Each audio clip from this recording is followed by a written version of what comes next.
Here we go. Number 13. Rather than being a skill to be maintained, sex is a form of communication within a relationship. All right? And that's true. It really is a form of communication within a relationship. We use the word called intimacy. And what is intimacy? It's the ability to share. So there's emotional intimacy, sharing how you feel with somebody. And that, for a lot of people, is very difficult to do. The basis of really good relationships is being what? Intimate with someone and being able to share how you feel. Okay? Share who you are and how you feel. There's intellectual intimacy, and in a relationship, you're sharing how you think. Whether you think this is strange or not, we're intimate, right? Because we're sharing intellectual thoughts. I'm sharing thoughts with you. You're sharing back with me. And then there's the last part that's there, that's physical intimacy, sharing your body with someone else. If you really think about that, that's an ultimate sacrifice that's there, because you're letting somebody see every part of your body and obviously entering you and everything else. Got to be pretty intimate with that. Okay? What sex is another form of communication. If you can talk with people about sexuality, what you like, what you don't like, it probably then leads you or generalizes that to talk about your relationship, who you are, and sharing different things. Because that's what this is really about in terms of sharing with other people. So, the advice I would give my partner would be to what in terms of sexual activities? Would you tell your partner to slow down, caress more, talk to me, think about pleasing me, not just you, okay? Be more assertive. What would you tell your partner? Because basically when we look at sexuality, we see it as a form of intimacy, and we want to be able to tell people what we like and what we don't like. If you're going to be a good lover, okay, then you have to be able to understand what the other person likes and dislikes. Isn't that what we talked about at the very beginning of the semester? I didn't talk about sex, but I talked about expectations in relationships. And that's what we're talking about here, is developing expectations in terms of towards your partner, what you like and what you don't like.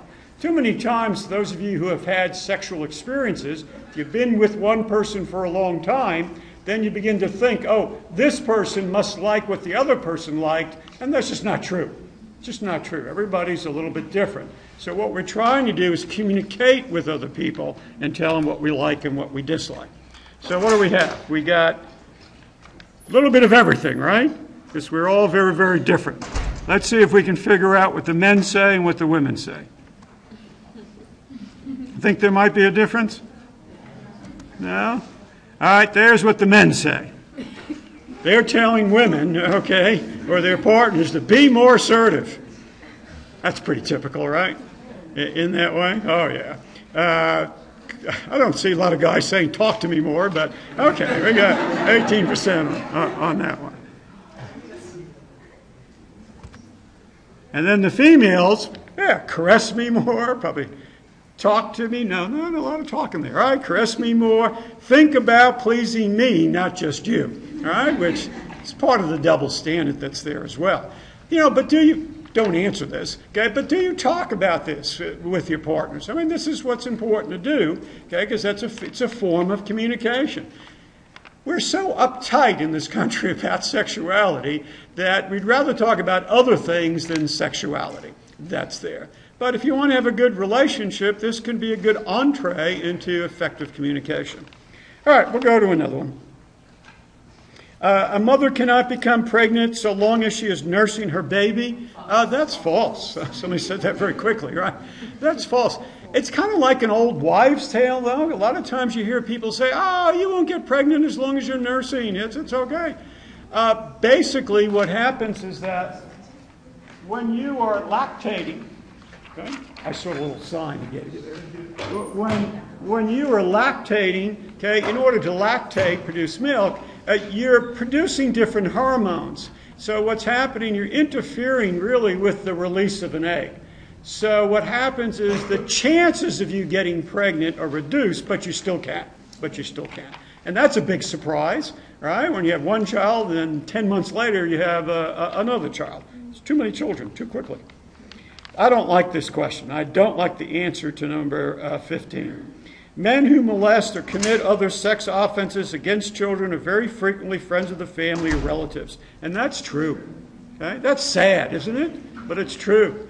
And get this, close to 90% someone the child knows. How horrible is that?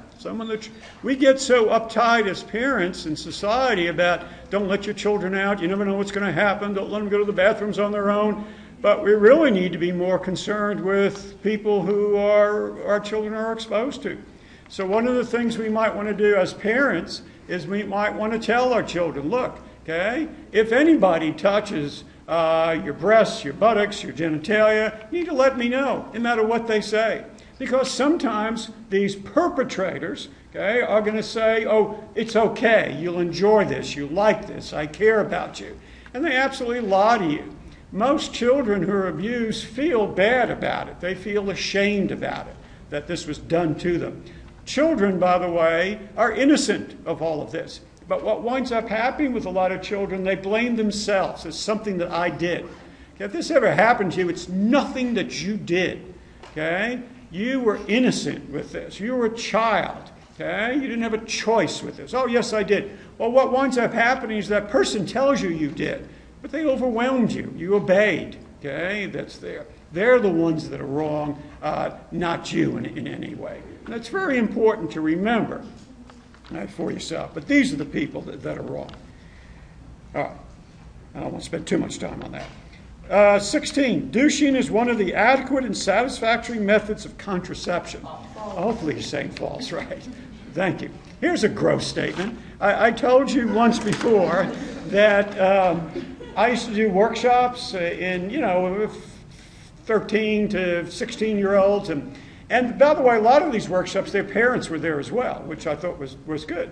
And then I'd say, are there any questions? Like somebody's really going to ask a question with their parents sitting there. So I said, all right, why don't you get a piece of paper out, write down a question that you want, crumble it up so no one sees that it's yours, and hand it in. I'll answer the questions. I used to get a lot of questions that way. And one question that I kept getting over and over again, which tells me there's a lot of misinformation out there, was, if you douche with Coca-Cola, will that kill sperm? Oh, gross, right? Oh, Coca-Cola, I used to use it to take, rust off of bolts sometimes, because it is highly acidic, that's there, and the woman's vagina is highly acidic, but no, you don't want to do that. What's douching good for? Not much at all, unless your gynecologist is going to tell you that the bacteria level in your vagina is off, and you need to maintain or that bacteria level again, then you might do that. But all these feminine products that are out that say, oh, you need to smell like coconuts or something like that. You need to douche with this. That's not good, because what happens is that when you take this stuff, it then interferes with that delicate balance that's there. Okay, so you don't want to use that stuff. But the question for you, if we get back to contraception, and the word contraception means basically birth control, would be, come on, machine. There you go. The contraceptive method I use most frequently is what? Boy, look at all the different methods people can use. And as you answer that, let me throw a trick question at you. Ready?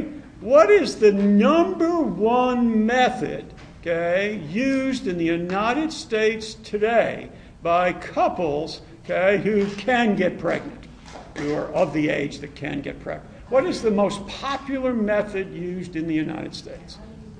What's that?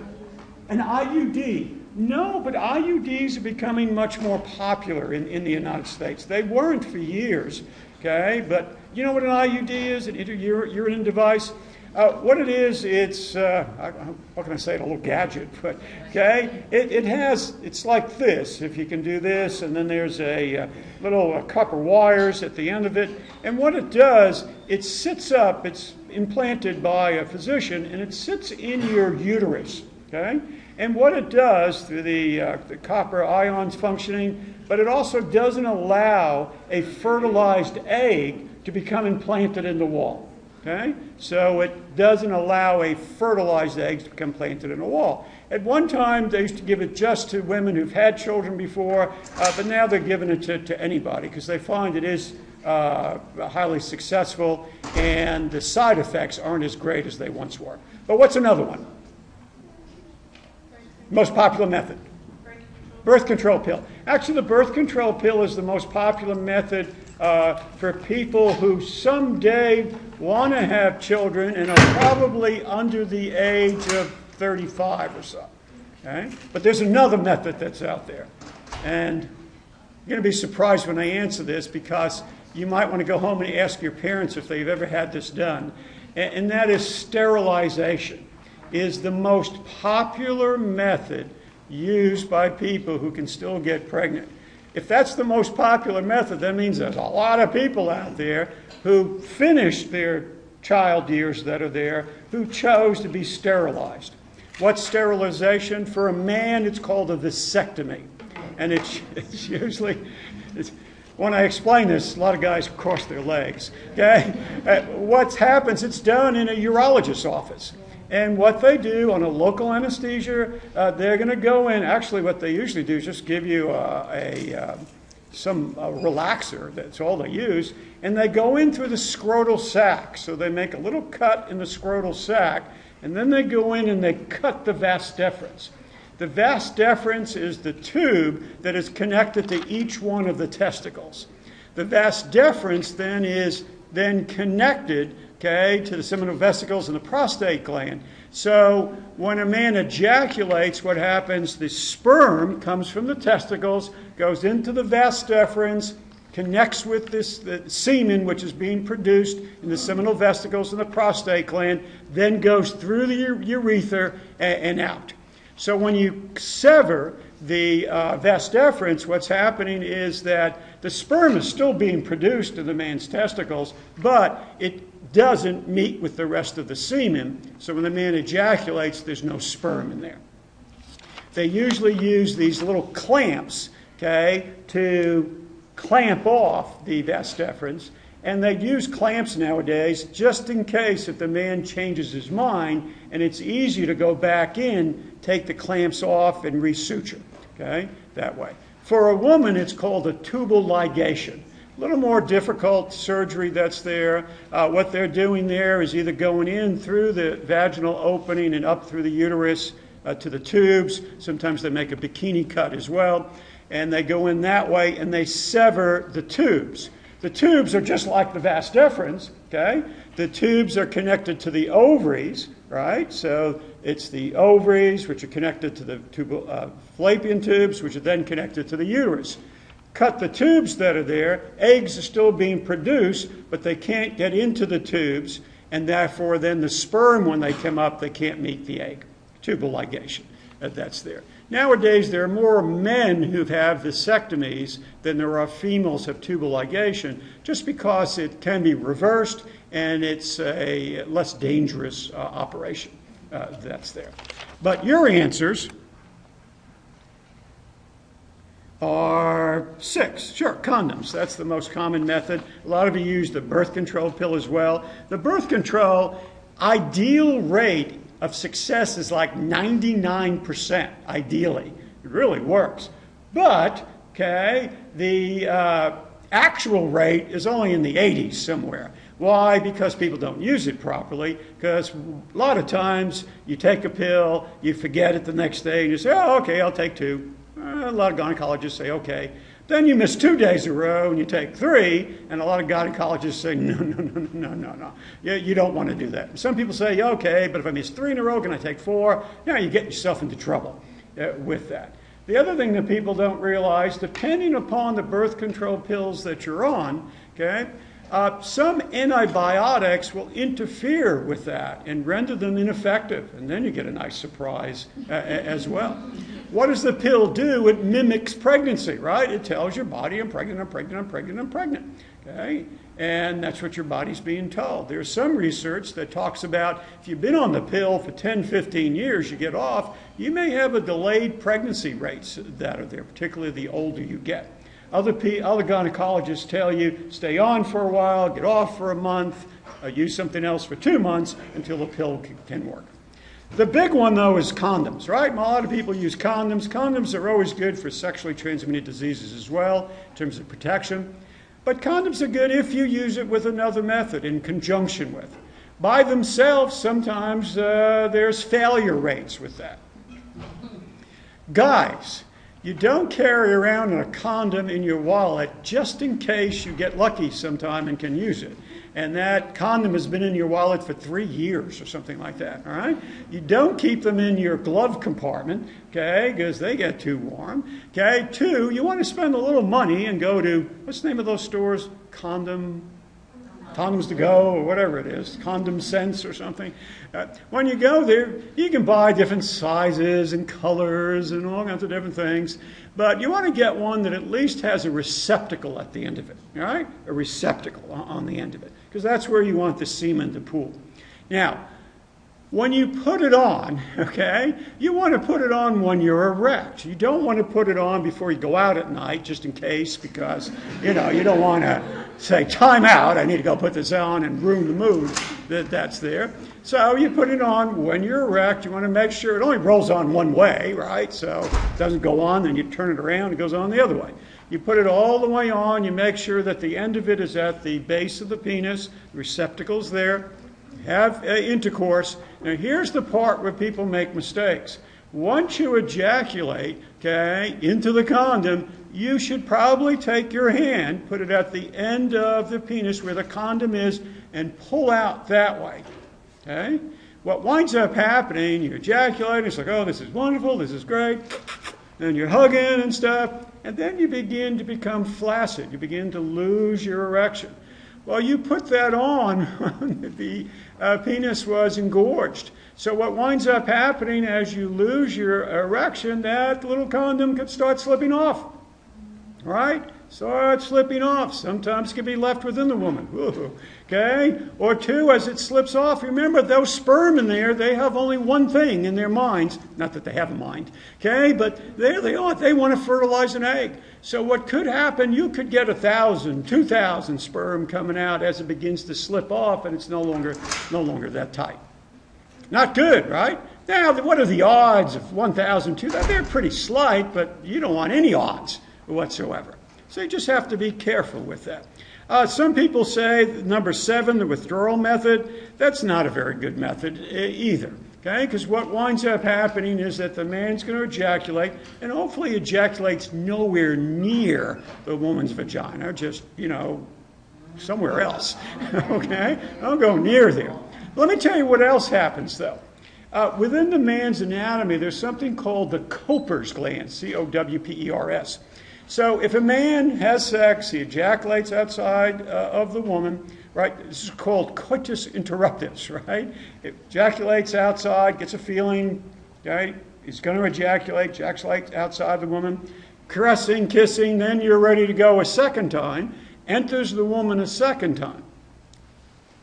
The Cowper's gland, once a man gets an erection, this is the sole purpose, is to clean out the urethra, right? Get erection once, you use the urethra to urinate in, so the Cowper's gland, as soon as you get an erection, is going to clean out the urethra of any urine that's there. You don't even know this, okay? That just happens.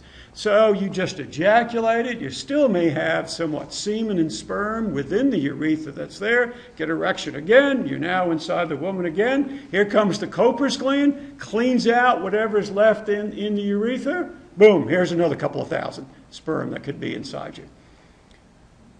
All right? Oh.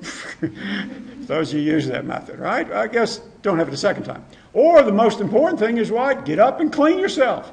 It's highly important for a woman to clean herself as well, because women are highly correlated. Vaginal infections and nonspecific urethritis, which is bladder infections that are there if she doesn't clean herself as well. So that's important to do. All right, I'll shut up. How about the next one? Next one is a fun one. Certain foods are valuable in increasing the sex drive. So what have you heard? Which one of these have you heard increases the sex drive?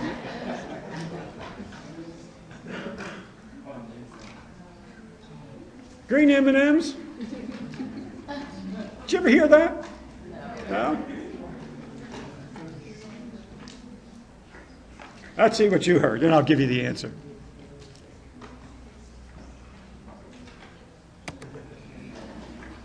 All right, so oysters, right. All right, so the answer to this is certain foods are valuable, increasing the sex drive. The answer is false. Okay, there really aren't any foods that increase your sex drive. Now, what is sex drive? Remember we did that question on sex drive. It's mind and body that's there. So if someone says to you, you know about oysters? Let me tell you, you have some oysters. And some of you are going, oh, God, I want to eat oysters. Those are horrible. But if it's done in a romantic mood, and this is what it's going to do. Chocolate, well, because chocolate is romantic, right? When you give chocolate to somebody, chocolate also has caffeine in it, right? So if you don't have any energy, and sex takes energy, that's going to increase your energy. Ginseng is a stimulant, okay? So that can increase energy. Others, what are others that you've heard of? You're not going to tell me. Okay. A Spanish fly is really ground up beetles, shells that are there. And what it does is irritate the urethra.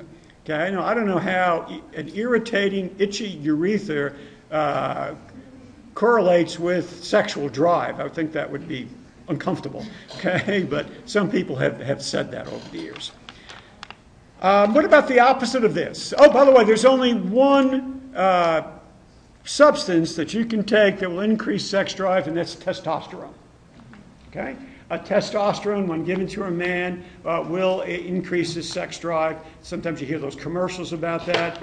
After women hit menopause, sometimes they'll give testosterone to women as well, increase her sex drive, but it also increases her ability to lubricate. As a woman goes through menopause, that decreases. Number 18. Premature ejaculation coming to climax too soon is due to such physical factors as an abnormally sensitive penis and too strong a sex drive. Okay, that's false. Okay.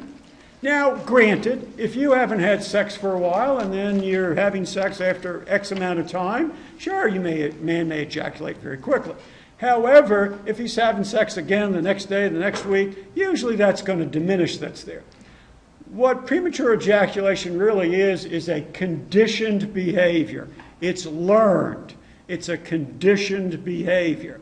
What does it mean? When men first masturbated, they may have been embarrassed that they might have get caught. So what do? They masturbate very, very quickly.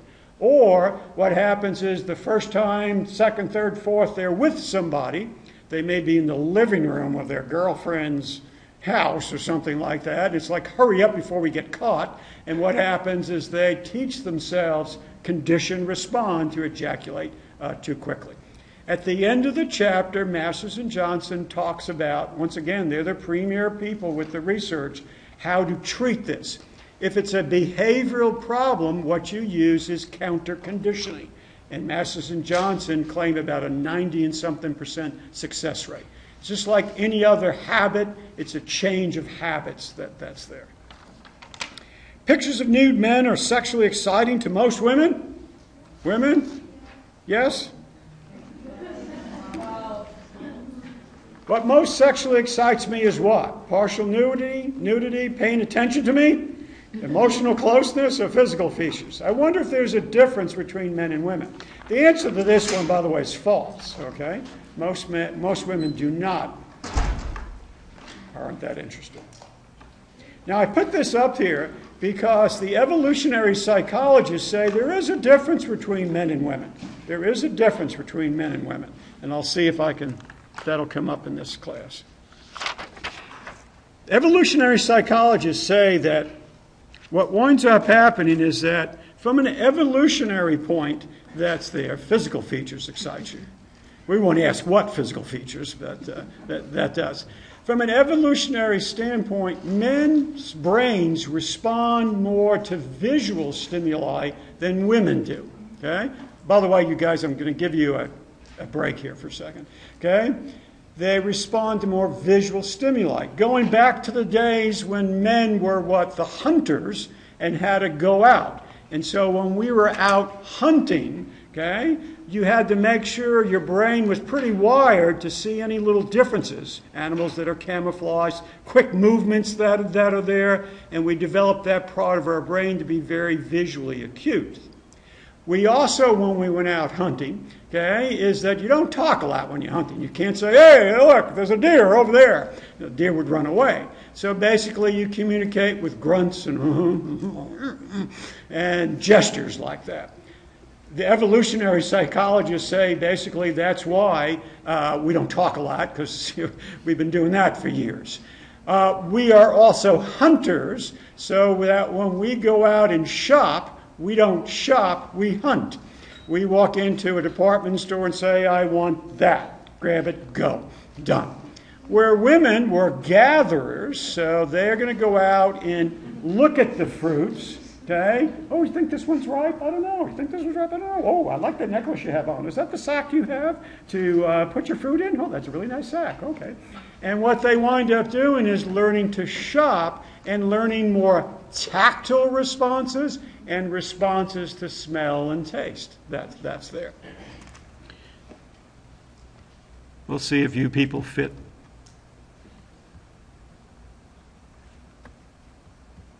So men pay attention to more physical features, right? 60% of you. And sure, partial nudity is there. Where females, okay, physical features, right, but emotional closeness as well. Any messages there, guys?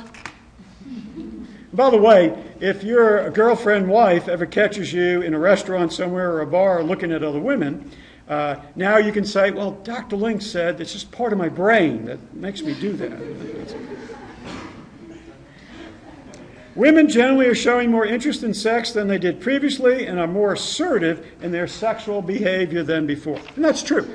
Okay, that's true. Women are becoming much more assertive. This question gets at what's called the double standard. Okay? It's okay for men, but it's not okay for women. It's okay for men to ask women out, to initiate first, to be assertive in sex, but it's not okay for women. Men act this way, women act that way.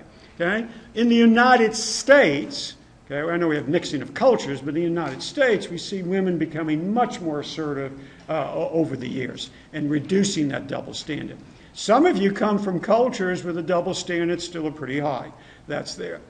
You're 18 and you have to be home at a certain time, but your 15-year-old brother gets to stay out as long as he wants. Okay?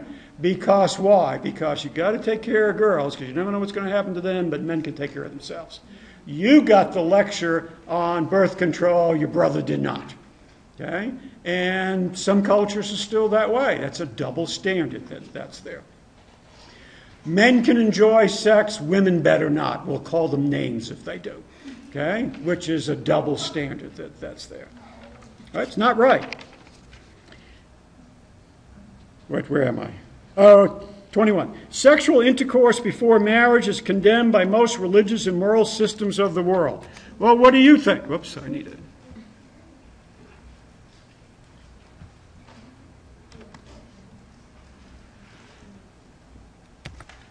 Sexual intercourse, different question, but for you, sexual intercourse before marriage is appropriate.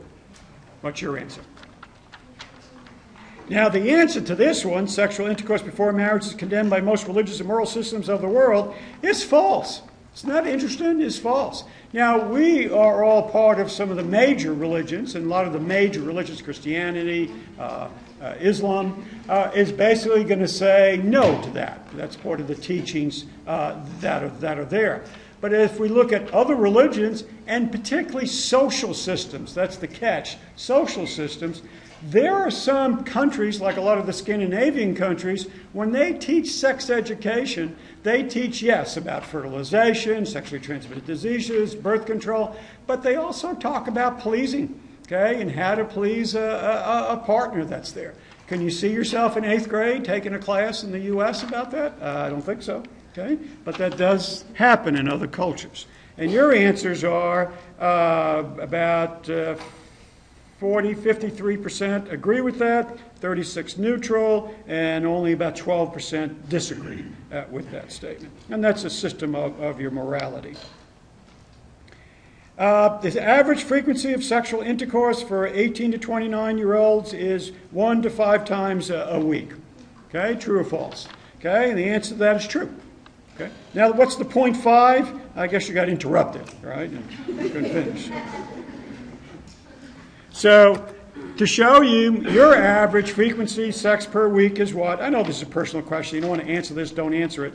Okay? But just to show you what your age group is, if you fit into the particular age group. The research on this says when you first decide to sexualize a relationship, no matter what age you are, okay, even if you're 60 and 70 and 80, when you first decide to sexualize your relationship, okay, within that first 6 months to the year, your rates of sexual intercourse are higher.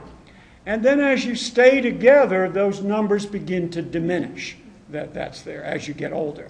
When you get married, the first few years, sexual incidence is high. Okay, as the years go on, they diminish. Once you have your first child, okay, those numbers also diminish. That's there. Have a second and third child, they diminish again. And they don't go back up again until the children leave. And if you have a good relationship, when your children leave home, if it's a good relationship, that sexual incidence rates go back up again. Okay? So you can ask your parents that now. Okay? Or call before you go over. Okay? Because you don't know what's going on. That's there. So the incidence changes over the years that are there. So your rates are 0. Well, good. No one gets sexually transmitted diseases. That here. Some of you are lower than that. All different numbers and ratios that are there for yourselves. And you can take a look at that. Make your partner guess what you want, because if they love you, they will know what you want. False, right? Hopefully you're saying false. How many times do you hear someone said, well, if you love me, you know that I'd like blah, blah, blah, blah. That's a ridiculous statement that's there. You have to train people. Train people what to expect, what you want, what you like. Communication is the key to all of this. So now I ask you, if we're looking for partners, and you want to have a good partner, do you walk around with a list in your head sometimes that says, this is the type of person I'd like to be with? Take a look at this list. The quality I most look for in a prospective partner is what? Now, if I asked you to pick the top 3 or 4 or 5, that's probably more realistic, right? But I'm just asking you for one. That's all I can fit on here, is just one. Now, I talk about this because I want to talk about healthy relationships now. What goes into healthy relationships? Relationships go through stages. When you're first out there looking for somebody, most people have this kind of list in their head. They're looking for this type of person that's here. Does everybody do this? I'll let you do this, all right? You have this list in your head, and you look and you go out with somebody, and then as you go out with them after a while, you try to decide, do I want to still go out with them? Don't I want to go out with them? Do I want to have an exclusive relationship or not? But you have this list in your head, and you go back and say, do they meet this list? Some of you would say, yeah, I want all 10. That's what I'm looking for. Well, you're awful picky, okay? I don't know if you'll ever have a relationship if you're looking for all 10 that's there. So, but this is what we do when we hit the reality stage. Does this person have, what's your number one? Honesty. Can they be honest with me? All right? So the question for you is, when you hit that reality stage, do you ask this? Do you say to yourself, is this person an honest person? And if this person you're going out with and this trait is the highest one you really want, what do? Do you stay with someone who's dishonest? Can you live with that? I hope not, okay? But some of you may say, well, as long as I get 3 out of 5, maybe I can learn some of this. But if you're saying, I have to have this, and then you settle in a relationship, that's not going to be a very good relationship if that person can't be honest with you. Or the other one you have is number 7, a good personality. Is that number 1 on your list? Yeah, you want to have fun with this person. But you meet somebody who has 5 of these other traits that you want, but their personality is so-so. Do you say bye, or do you say, but I got the other 5. This is pretty cool. Do I stay? We all do this. Don't be picky and say, I need all 10, and don't say, I'll take anybody. Okay? They don't meet any of this stuff, but I'll just take them. You have to be able to determine this to be happy.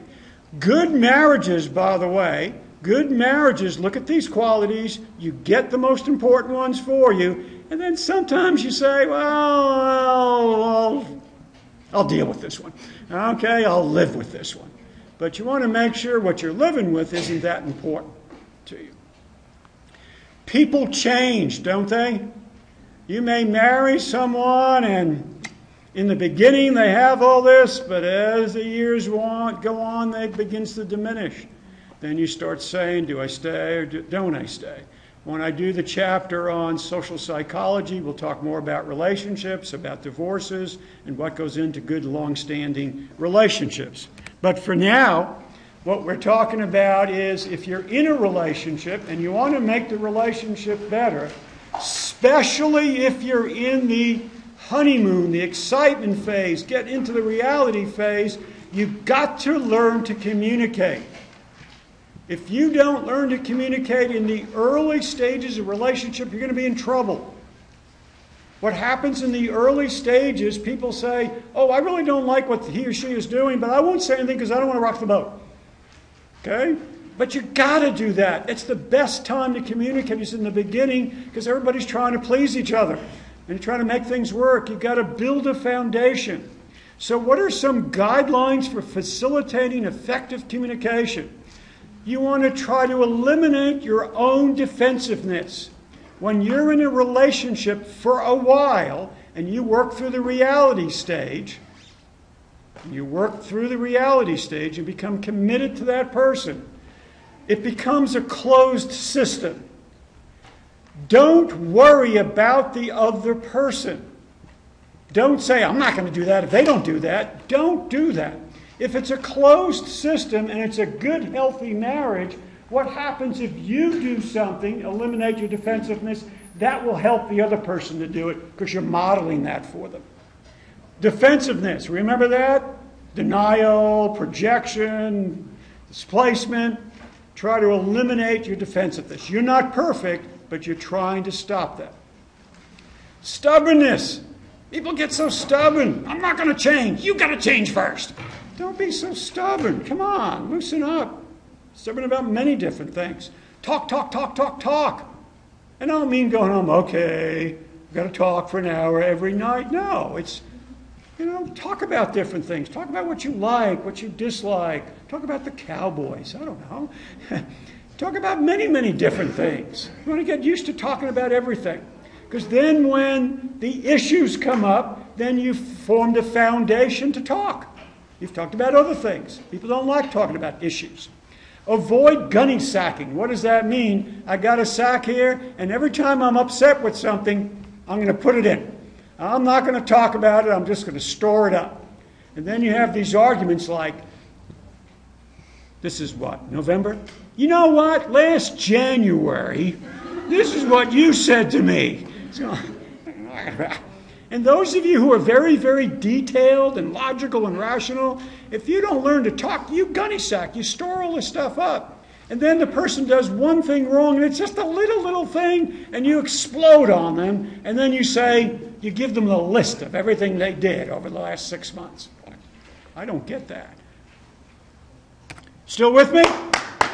This could be important for a lot of your relationships. Be open about your feelings. Show your feelings. I'm mad, I'm upset, I'm angry, I'm happy, I'm excited, I'm disappointed. Now, when you share your feelings and you start talking about your relationship, you don't want to attack the other person's character. Okay? When you talk about issues, you want to use I statements. I feel this way, I think this way. Instead of saying, about you, you're an idiot. You're just an idiot. Every time you do that, I hate it when you do that. That's just going to make someone else defensive, right? You want to talk about, I'm upset. It upset me the other day when, instead of, you're a jerk, the other day you did this, okay? You're a complete imbecile. You don't want to attack the other person's character. It's just like if you were a parent. Remember we talked about this? You're a parent, you don't want to say to a child, I don't like you. You want to say, I don't like the behavior. Don't like the behavior, not you. Don't try to win fights. God, couples do this all the time. Particularly when you have two high-powered people who are both really intelligent and they're used to arguing and winning. Okay, what winds up happening is kind of like, I'm going to win. And these fights go on. Everybody's going to have the last word that's in there. Sometimes you need to just say, stop it. Neither one of us has to win. Why can't we just do win-win? You make your final statement, I'll make my final statement, let's just walk away. By the way, sometimes it takes years to learn this stuff. Okay? That's what one of the issues with marriage is that a lot of marriages end after 3 years. That's one of the highest rates of divorce the first 3 years because they haven't gotten used to what's called the power battle that goes in. Who's going to influence who's going to make decisions, and they haven't learned to communicate. It takes a long time to learn that with the partner. And then recognize that anger is natural, that people just get angry. Okay? A lot of parents say, let's not be angry in front of our children. Okay? They know when you're angry with each other. Okay? And you go behind closed doors, then you yell. Well, they hear that too. I think they need to see that, anger is normal. It's a normal feeling as long as it's what? Not destructive and you're lashing out at the person. I'm still going here. You want to be able to empathize with somebody. Feel what they feel. They're annoyed, they're upset, they're sad, they're hurt. They're so frustrated at work. Tell me about what's going on at work. Let me tell you how frustrated I am. Don't be a mind reader. Tell me how you feel. I can't read your mind. And men need to learn, okay, and I told you this once before, the fine art of, I'm going to do this with you. Really? Oh, wow. That does suck. What did he say? Really? Oh, man, you must have been mad. Yeah, okay. What am I saying? Nothing, but at least somewhat listening. I'm paying attention. You don't want to do a mistake on men, because this is the way we've been raised. These are part of our gender roles. We've been raised to solve problems. So when our spouse comes home and says, let me tell you what happened at work today, da-da-da-da-da, and we love this woman. I'm going to help her. Well, tomorrow when you go back to work, why don't you do this and this and tell her that? I think that'll work. Oh, yeah. Great, honey. Thank you. So they're coming back home and you love her and you say, well, tell me, did you work that out? Did you tell him what we talked about yesterday? And your wife says, what are you talking about? And you say, well, we just talked about what you might want to do. Oh, that. Oh, I don't care about that. I just needed to blow off steam. And you're like, oh, wow. Why did you do what I said you should have done? Well, because I don't have to do it. All I wanted was what? For you to listen to me. By the way, it's a good idea for men also to come home and just let this out. Tell people what you feel, what's going on. Relationships are in the process of constantly changing. You go out, that's a different person. Once you add the big C, commitment, okay, people change a little bit. Once they get married, they may change a little bit more. That's there. Once you have a child, whoops, everything changes. The roles change, the relationship changes. Have a second child, everything changes again, because now you have 4 people interacting, not just 3. Another one, wow, now you got 5 interactions that are there. Then they eventually all leave, and then what happens? You're left just with 2 people. And if you haven't developed a good relationship and a good communication system, once those children leave, and if you stayed in the relationship just for the children, when they're gone, you sit talking with each other like, well, did you hear from the kids? No. Okay, well, I guess we'll watch television. Ugh. And you got nothing going on. That's there. And it changes again.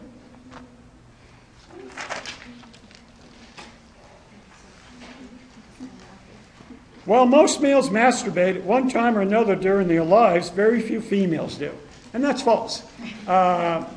Males masturbate, let's see, the research on males, I think is 99% of males have masturbated sometime in their life. Maybe it's 98%.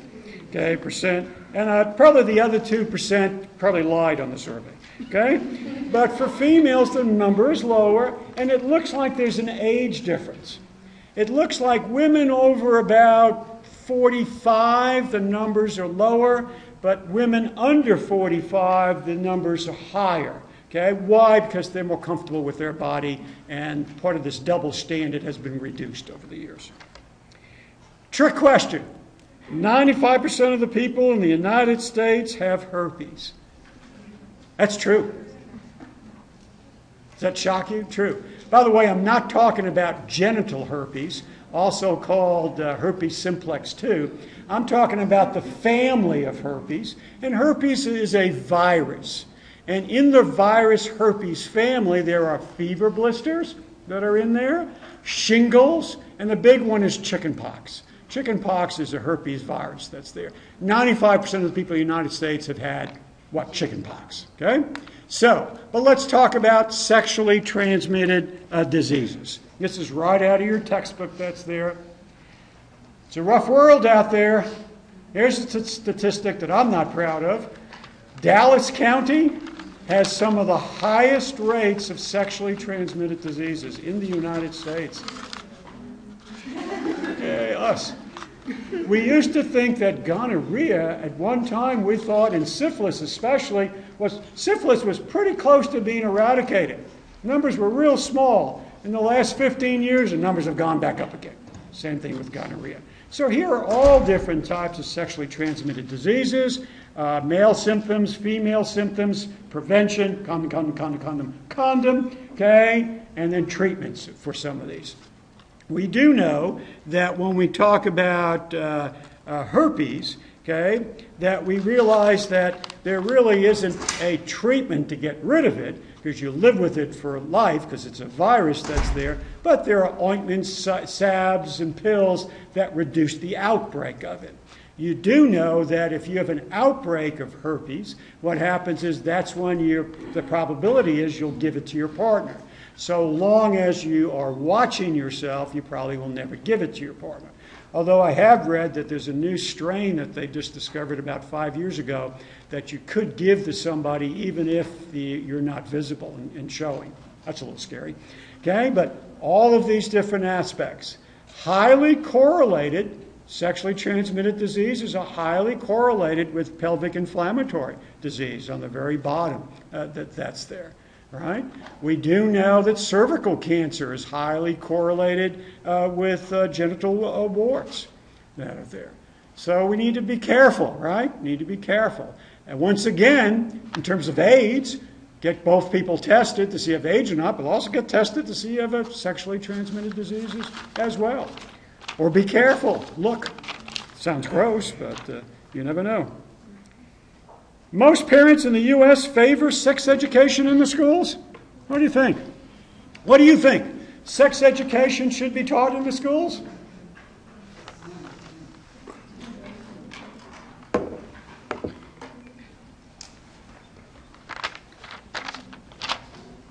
The answer to that question, most parents in the U.S. favor sex education in the schools, is true. Actually, most parents do. The question comes in, though, what's going to be taught? Most parents are okay with the basic biology, right? That's there. There's sperm and egg. When it gets down to, should we talk about sexually transmitted diseases? Should we talk about birth control? Should we talk about when we should have sex and when we shouldn't have sex? Okay? Those particular types of questions, that's when people have a lot of controversy about it. In Dallas County, it's really up to the school district to determine what they're going to teach. In the 7th to 8th grade health classes, the state of Texas does have a section in there about sex education. Some school districts cover it, some don't. Most just give you the basic information that's there. So what do you think? Most of you say yes. Okay? But here's the next question. My primary sex education was from who? Was it from your parents, friends, school, religion, media, other? As you answer that, here's my little spiel. If you are a parent or will be a parent someday, most of you, okay, please take a pledge. And the pledge is talk to your children about sex. What winds up happening, we all get embarrassed, and we say, oh, next year, next year, next year. And then we go to our 14-year-old daughter or son and say, oh, I'm talking about sex. And they go, Dad, I know it. And you go, well, maybe you don't. Well, yes, I do. And it never comes about. Okay? Why? Right? 32% of you got the information from friends. And quite frankly, I applaud your parents in here. That is the highest percentage I've ever seen that says parents. Usually I get 10% or 8%. My class the other day had 5 people, okay, out of 80-something in it, that had their parents talk with them. Most of us get it from erroneous sources like our friends, okay, or siblings and things like that. If you're going to talk with your children about sexuality, okay, you want to talk with them on a developmental basis. When they're young, right, they're 4 and 5 and 6, maybe even 3, you want to give them what? Appropriate information, which is basically what are the body parts, right? This is a vagina, this is a penis, a baby grows in the uterus, not in the stomach. Because then kids go, well, don't eat that. That may harm the baby. Okay? And food goes down there, it's banging on the baby. No. That's a penis, not a ding-dong or a wee-wee or a pee-pee or whatever else word. Now, you can use those words, but you might want to use the appropriate words. This is what it's for. Girls urinate this way. Boys urinate that way. A 4-year-old probably doesn't need to know about, let me talk about the penis and semen and eggs and ovaries. What are you talking about? Right? But as they get older and they're in about, you ready for this one? Maybe about 2nd or 3rd grade, you might need to start talking to your daughters about that. Research that came out last week said puberty rates in the United States are diminishing. Did you read that? 9-year-old girls, 8-year-old girls reaching what's called menarche. Menarche is the word for the first time you menstruate. That's awful young, isn't it? I mean, I was an 8-year-old girl, and all of a sudden I'm bleeding from my vagina, and I don't know what that is, how startling and frightful that it must be. Let's tell them what's going to happen. You're going to be menstruate. This is what women do. Some of you had that film when you're in 5th or 6th grade. Women, did you have that film? Sometimes it was a cartoon film. As a guy, I don't know if you guys ever saw films. I didn't get to see a film. Okay, we went down with the gym teacher. And the gym teacher said, well, those women and those girls, they didn't call them women, those girls are watching that film about becoming women, and I'm down here to talk with you about becoming a guy. Anybody have any questions about that? No? Okay, let's play some basketball. That was about it. That was there. You don't get much information that's there. So then you're a parent, and you tell the children about this. And by the way, I do this. This is my job. And when I had to talk to my children, it was kind of like, oh, God, I got to talk with them about sex. But I did, and I told them everything goes on. My daughter's reaction was, oh, you do what? That's gross. Mommy does that too? Ooh, I never want to do that. Talking about intercourse. That's there. And my son went, oh, that's interesting. Okay? We went from there. And then you tell them about the how-tos, right? And then these are my children. These are your children. You get to tell them your values. So when my kids were 11 and 12, I said, well, when do you have sex? Probably when you're about 28. When you're really old. And they went, oh, okay. I mean, what do they know the difference between 21 and 11? That's still, what, a century away in their life that's there. But then as they get older and they start experimenting sexually, and you know that, did you see the morning news this morning? They did a survey on DISD students and first sexual contacts, right? 13, 14 years old, sexual intercourse. Very, very young levels. You got to talk with your kids about how to, why, what do you do if you don't want to? How do you say no? Let's role play that. You don't tell your daughter or your son, have sex only when you're in love. Well, how many times does a 14-year-old fall in love? Every other week, right? So you talk about, you give them your values, what's appropriate and what isn't appropriate, right? Your religions come in there as well. So make the pledge and don't be embarrassed and talk to your children. Give them a book, fine, let them read it, but then still sit down and talk with them. All right, I got off on that one. That was one of my lectures. The incidence of sex crimes such as rape and child molestation, okay, is correlated with the availability of pornographic material. That's true and false. The people who commit sex offenses, molestation, rape, do watch that stuff. Okay? They do watch rape films. They watch child pornography. They do that. Now, hopefully you don't watch child pornography, but all right, people watch what? Sex films. You watch HBO or one of those shows and stuff that's on. That's pretty explicit on those. People watch those. Do you run out and commit rape? The second part of that is no. There are a lot of people who watch films about sexuality, very graphic sexuality, and they don't become that. So there's got to be some intervening variables there. One of the intervening variables is that people who commit sex crimes usually are victims themselves. Okay? And they have that anger, that shame, and what they do is they displace it onto other people. That's there. We do find that happening. That's there. Some countries have basically said, whatever, watch what you want, produce what you want, with the exception of child pornography, and their rates of sexual crimes are no higher or lower than ours. So there's intervening variables that are there. Probably anger, frustration. Remember, rape is a crime of anger, frustration, more than a sexual crime as well. Most married couples have violated the law in their private sexual practices. Sure. That's true, depending upon what state in the United States that you are in. The Comstock laws were written after Prohibition, or during Prohibition, when we had a very moralistic government where they were going to tell us we can drink and not drink, and they started passing laws on the state level about who should have sex and what positions you should use. And for a lot of states, they'd say only people who are married, these are part of the sodomy laws, only people who are married, and the only way you should have sex is when the man is on top. Any other position was illegal. Oral genital sex, anything else, no way. Some states still have those laws on the books, okay, that are there. Now, they better not come into my home and arrest me, right? Because they should be arrested if they're peeking in there. But there's still some of these crazy laws that are out there. The state of Texas changed their laws many, many years ago, okay? And it was more for political and economic reasons than anything else. But they have changed a lot of those laws that are there. But still, some states still have these laws that are on the books.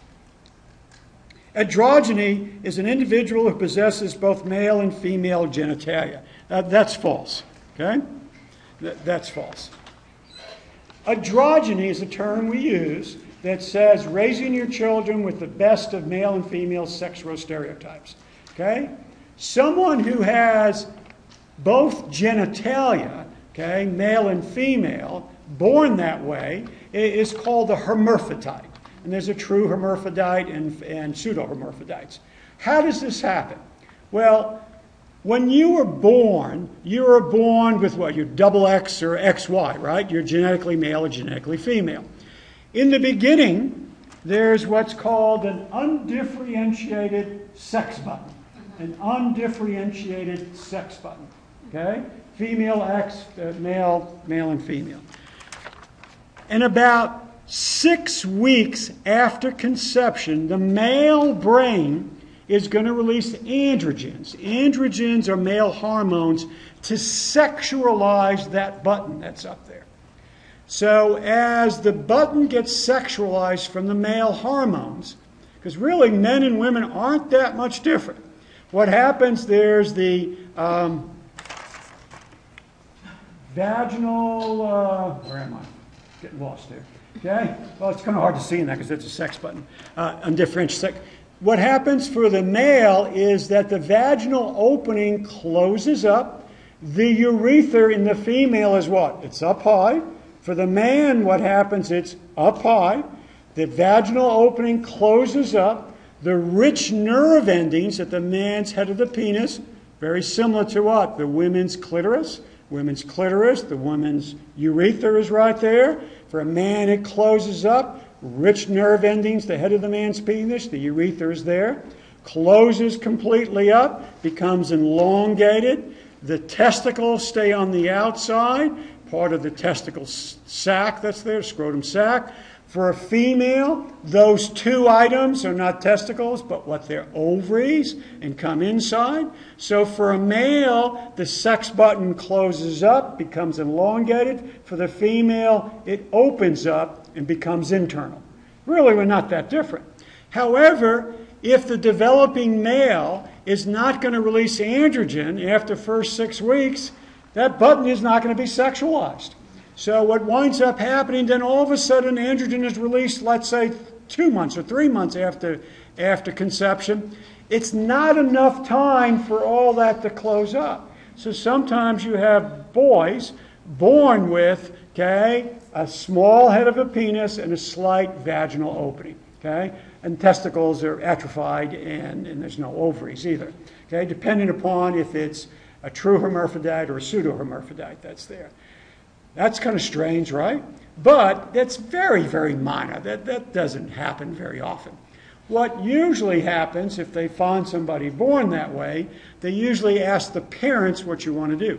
There's some kind of controversy about this. They say, well, maybe we should let the child develop, then ask the child. It's easy to cut than it is to build up.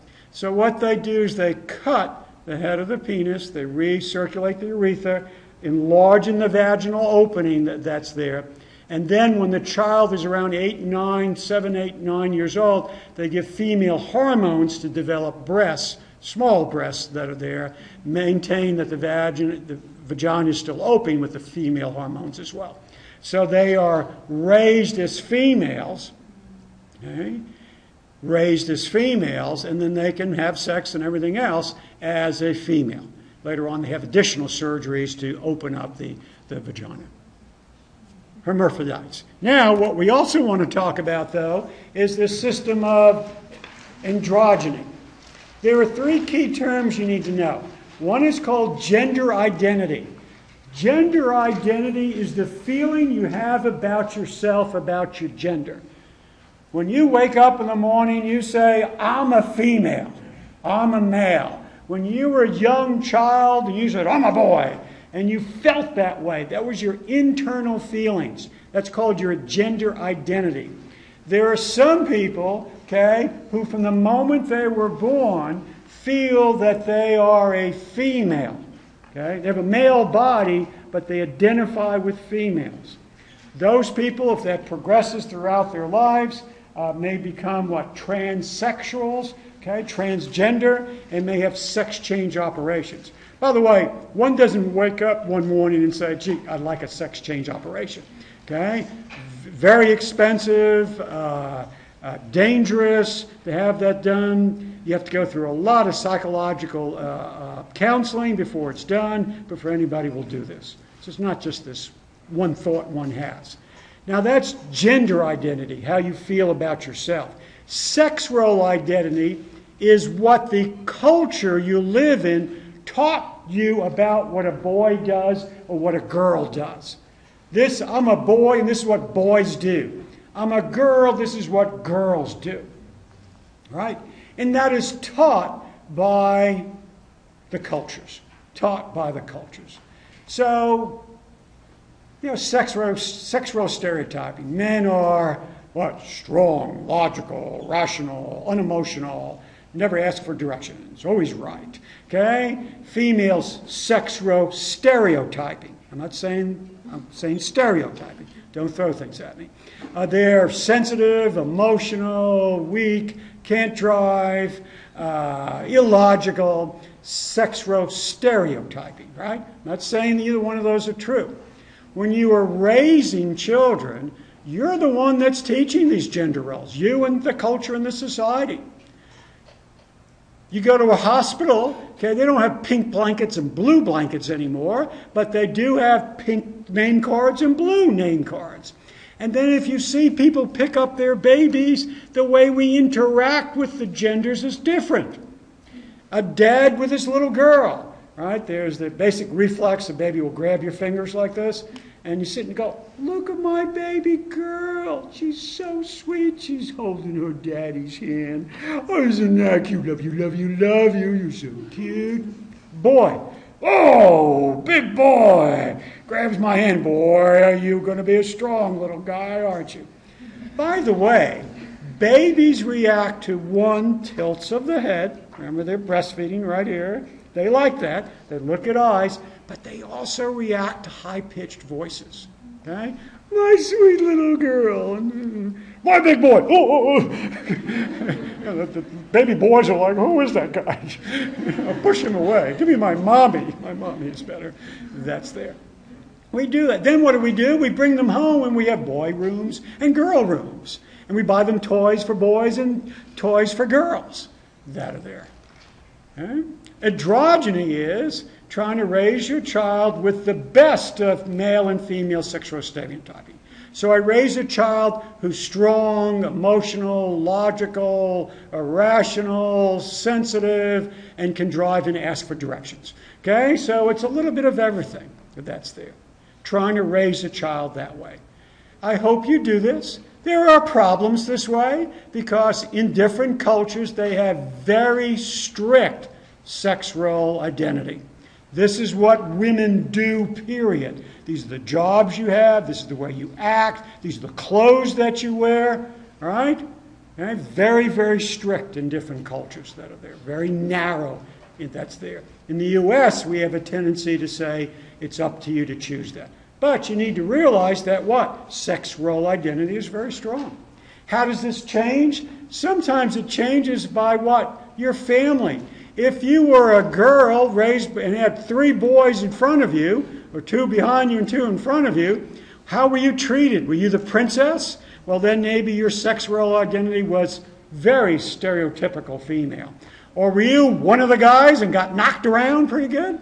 Well, maybe you're what? You have a little more male traits to you as well. I hope all this is going away. My daughter, who's very logical and rational, okay, when she was in high school, she was taking AP science classes, and she was in Calculus 1 and Calculus 2. She was really logical and rational. So I decided to have the talk with her about gender role stereotyping and how never let anybody stereotype you. And I said, you know, you're in that math calculus class, and most people say women don't do well in math. My daughter said, what are you talking about? I said, well, you know, in your class, there's probably a lot of guys in there. She said, yeah, there's 10 people in the class. There's 6 women and 4 guys, and the guys are idiots. She says, I have to help them all the time. They don't get math very well. What are you telling me that people think that women can't do math very well? I went, all right, I'll shut up. I think that mythology is hopefully going away. But some of you were taught that when you were younger. Oh, you're just a girl. You don't have a head for math. It's okay. Guys do better at math. Okay, they just don't write very well, nor do they read very well. Those are the stereotypings that are there, and hopefully we're getting away from that. Last question. Sexual arousal can occur without stimulation of the erogenous zones, and that is true. The erogenous zones are parts of your body that have rich nerve endings. Tactile responses, you respond very well. The erogenous zones are any of the nerve endings that are in your face, your lips, your eyes, your nose, your ears, your neck, in the back of your neck, more than the front of your neck, breasts, areolar, nipples, thighs, and genitalia. And there's one that a lot of people don't realize, and that is the back of your knees. Also have a lot of nerve endings. I don't think people caress you in the back of your knees, but it does work. So, but can you get aroused other than being tactile responses? Sure you can. It's the excitement phase, which basically talks about what you're thinking about, mind as well. All right. I need to do this evaluation, but I don't think I can do it in 5 minutes. So somebody remind me when we come back on Tuesday to do the evaluation, and I can get this done with. So let me get what questions could I take, okay, to put on your test from this chapter. I intentionally did not cover this because I want to say you still need to read your chapter, right? So this is straight out of the chapter that's there. Secretly viewing the genitals of others for sexual gratification is known as what? Exhibitionism, transvestitism, voyeurism, or sadism?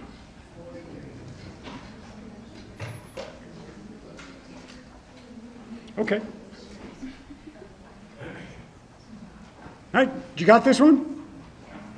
Where's my 60s? We're supposed to be in the 60s. Everybody got this one? Okay, good. All right, so the correct answer is voyeurism, right. And that's what those voyeurs do that.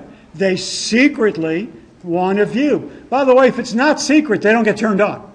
Okay? They want to sneak up, peeping toms. By the way, most of these issues are men. Okay? They want to sneak up and look at someone, and they get sexual pleasure out of that. Exhibitionism are people who flash and want to shock somebody. Every once in a while, you pull up to, hopefully this never happens to you, pull up to a stop sign, and someone goes like this, and they raise up, and they flash at you. Okay? Those are the exhibitionists. They do it for the shock value. Okay, that's there. Sadism is when they enjoy inflicting pain on somebody for sexual reasons. Masochism is receiving pain. Transvestitism is basically somebody who likes to dress up in women's clothing. Men do. Here's another one. Now this one would have been taken right out of the sex information test. So I will take some questions right out of the test itself. Which of the following statements regarding human sexuality is false? 1 out of 5 births is attributed to teenagers. Eggs from one ovary produce males and from the other females. 95% of the people in the United States have herpes. Alcohol is a failure as a physical stimulant. I didn't cover that, but that is true. Alcohol is a failure as a physical stimulant. It constricts blood vessels. It leads to dysfunctions. However, alcohol also loosens you up and reduces your inhibitions. Everybody got this answer? I think you did talk about that at one point in time. I don't know if we started talking about sex first or if it was at the point when we were talking about depressants. Yeah, I think we did talk about depressants. That's right. Yeah. All right, so the correct answer is 84% are correct. Ovaries for one produce males. That's a question, what, right out of there. One more. Hang in there. You're getting points today, right? And you're getting key questions. That should be an easy one, right off of your test. See if you were listening the other day. Viagra increases what? Sex drive in men, blood circulation, sex drive in men and women, only increases the number of sperm. Got that one fast? 60? Done. Right. Blood circulation, that's there. Absolutely. All right.